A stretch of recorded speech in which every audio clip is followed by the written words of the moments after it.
It is beyond dispute, right? Water's wet, sky is blue, Donald Trump is a card-carrying, bona fide racist, right? The President of the United States is a racist. His own words leave absolutely no doubt about that. What he is saying is not racially charged. It is flat out racist. And this, of course, makes his supporters racist, right? But for people who look like me, other minorities, women who have been, well, let's just leave this to race. This president has said and done so many insensitive and bigoted and racist things that if you support him, people like me want to understand why you ignored so much. You know, to just be grossly generalistic, you could put half of Trump's supporters into what I call the basket of deplorables. Right? The racist, sexist, homophobic, xenophobic, Islamophobic, you name it. But black unemployment, historical lows. I think the economy is doing absolutely great, and it's particularly reaching into populations that heretofore have had very bad problems in terms of jobs, unemployment, and the opportunities that come with full employment. So African American unemployment is at its lowest level. I give President Trump, and I've said this before on Squawk Box, I give President a lot of credit for moving the economy in a positive direction that's benefiting a large number of Americans. Yeah, but he's still a racist. The problem here is that the president has unfortunately used language in the past that we will have a lot of difficulty in erasing, even with an eraser with the words unemployment drop. You have to realize that you are the bad guy in someone's story. Like, they're never going to sit there and tell somebody else all the bad things they did. Because I think some harsh and painful words are just kind of hanging out here across the country as it relates to African Americans and some other minorities. And what about the First Step Act? That's a law that allows prisoners who believe they have unfairly long sentences to have their sentences reviewed. And since President Trump signed that act, 1,000 people have benefited. 90% have been black men. They've had their sentences reduced an average of almost 70 months. The Senate tonight taking bipartisan action on something substantial, overwhelmingly passing a major prison reform bill. The First Step Act eases federal sentencing for nonviolent offenders, aims to reduce repeat offending, and expands early release programs. Did he say bipartisan? Mr. President, thank you so much. It's almost hard for me to speak about this without being emotional. In the process of this has brought together friendships that I'll cherish for the rest of my life. I'm now texting buddies with Van Jones. And speaking of Van White Lash Jones. How significant do you think this is? By the way, one of your partners in working on this was Jared Kushner. Jared Kushner, whose father went to prison and who's fought on this as hard as that. This is history. This is history. Right now you're witnessing history on the floor of the U.S. Senate. There is a Christmas miracle underway where for the first time in a generation, Republicans and Democrats are arm in arm tonight saying, we are sending too many people to prison. They're coming out bitter and not better. We want to make a tremendous difference. I want to say Hakeem Jeffries on the left, Jared Kushner, and Donald Trump on the right have brought together a coalition like I've never seen. And what about Trump's Music Modernization Act? Something that, again, President Obama didn't even do. President Donald Trump today moved the music industry into the 21st century. He signed the Music Modernization Act, legalizing the landmark copyright reform for songwriters. The goal is to ensure songwriters receive pay for the products that they produce when you're listening to them on streaming services. Tennessee Senator Lamar Alexander championed that new law. He says the Music Modernization Act is the most important law in a generation to help make sure that our songwriters and singers all over America can keep working and making a decent living by ensuring they're paid when their songs are played. This is a great day for songwriters. It is. And artists. And artists. Okay. Yeah, Give it up to artists. Okay. Don't cheat those artists. No cheaters. Who benefits the most from this side? I'm saying as far as... I think both. Both? Both, yeah. Okay. Yes. Okay. I lean more to the artist. Yeah. Because I'm a performer, you know. But it helps not just the writers, but the singers, and not just black, but black, white, all, country, jazz, everything. So I'm very impressed behind that. So it's a great thing what Trump is doing today, the president? It is. And you know what? I told everybody, please, whatever your opinion or your decision, please, let's keep it tight. Let him sign it, please. Today. Don't mess him up, please. All right. Yeah, I'm really glad about that, yeah. And then there's President Trump's support for school choice. The time has come to pass school choice for Americans' children.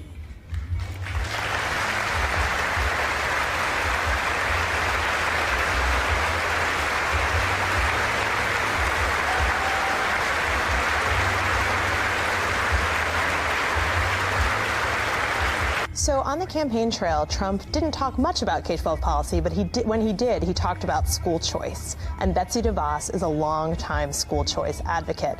Well, I believe that the family, that parents are the primary educator for their child or their children. And we have, to a large extent, removed a lot of that ability to direct and control by forcing way too many families to assign schools based on where they live. Now, choice in education is something that blacks and browns want. Guess who doesn't want it? White Dems, who would never put their own kids in an urban school in a million years. Now, the proposal that I brought forth on education ends all private charter schools in this country. If I'm president, Betsy DeVos's whole notion from charter schools to this are gone. We gonna have the same choice that you make for your kids, because I read that your children went to private school. No, my children went to public school. But we even if it was public school, it probably was the best public school. I can't pack up and say I'm leaving Hyde Park and going to Germantown. That's our suburban area, because I can't afford it. My daughter can't afford it. So we want to make what we got great, whether it's charter or traditional. And really, public schools are charter in where I come from, and we make parents know that charter schools are public schools too. So let me just say, I appreciate nothing more than how much you care about your children and your grandchildren and getting them educated. And that's all I want to do. If I don't have the pieces right, I'll go back and read it. Go back and read it, I'll please. Go back and read it. And I promise you, next time you see me, if it's reading the way it's going to benefit our children. I'm not making promises. Go back and read it. Go read it, but just read it. That's it. But it turns out that Senator Warren had a son in private school from the 5th grade on.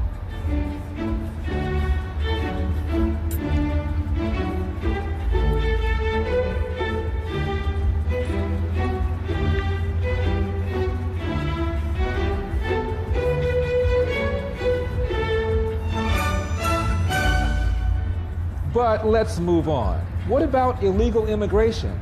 And what does that have to do with blacks? Now we must implement an immigration system that will allow our citizens to prosper for generations to come. Today we are presenting a clear contrast.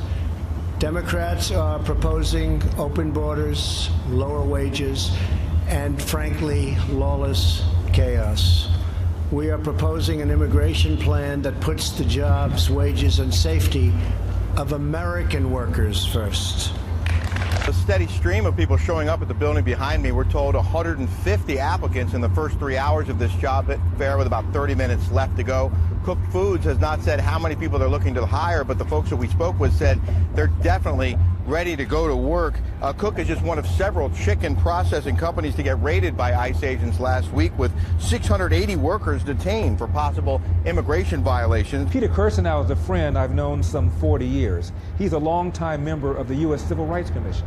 Professor Briggs testified before the Civil Rights Commission. We had a whole host of people testifying before the Civil Rights Commission. The one cohort, the one demographic in the United States of America most harmed, most palpably harmed by illegal immigration are black Americans, and Politicians, open borders politicians know this. They know this because there have been numerous hearings before Congress on this. I've testified at a number of these hearings. George Borjas has testified at a number of these hearings. Stephen Camarada has testified, and we've presented all of this evidence, all of this data, that the pernicious effect of illegal immigration, of open borders, has had on black Americans in terms of employment. Nearly 1 million fewer blacks work today because of the competition from illegal immigration than otherwise would be the case if we had a secure border. And it also depresses wage rates by a tune of $1,800 a year. George Borjas estimates that the depressive effects of illegal immigration on wages is anywhere from $99 billion to $118 billion annually, cumulatively, but it has the most significant effect on the black community. And did I mention Trump's expansion of so-called enterprise zones that will benefit the inner city? It's a big day. Thank you.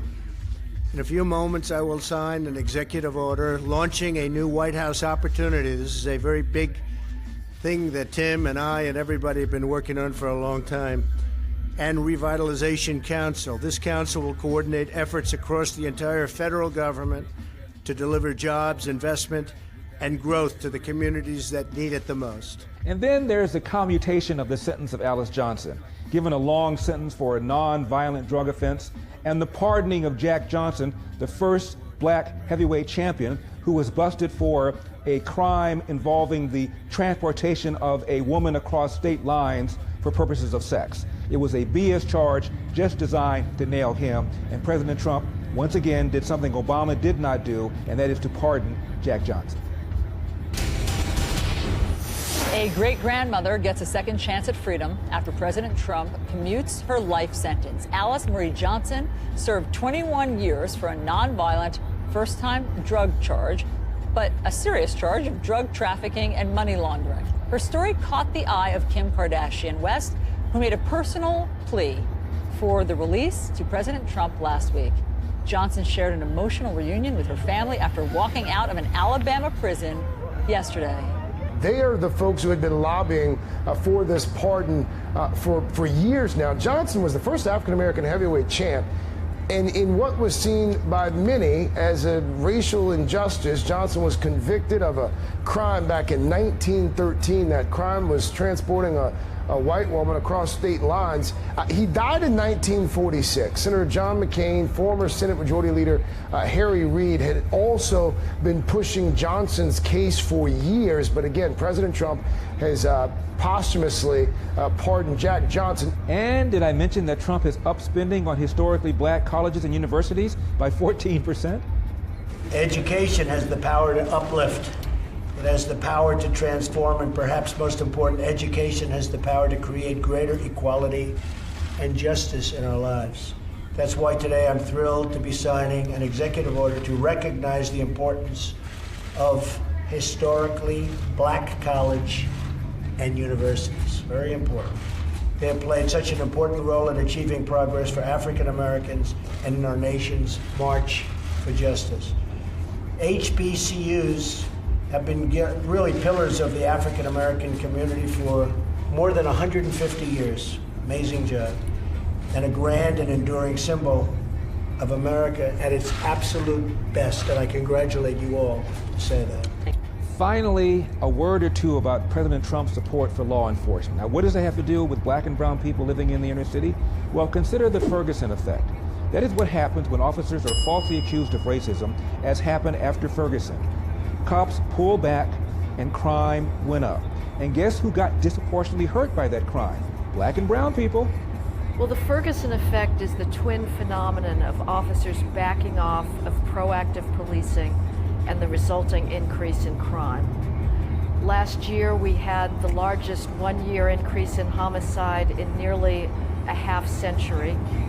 The vast majority of the victims of that homicide increase have been black.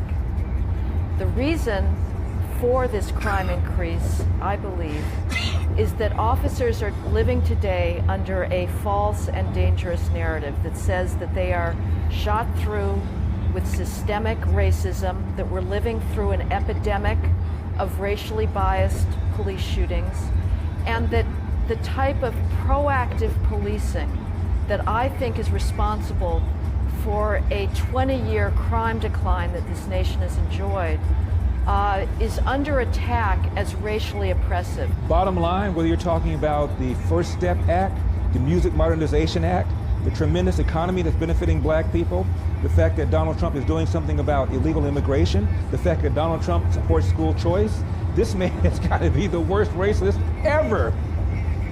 I think white people that like black people, y'all should get some sort of wristband, a hand stamp, or something. I'm dead serious. Something you can show in a dark alley to keep you from getting robbed.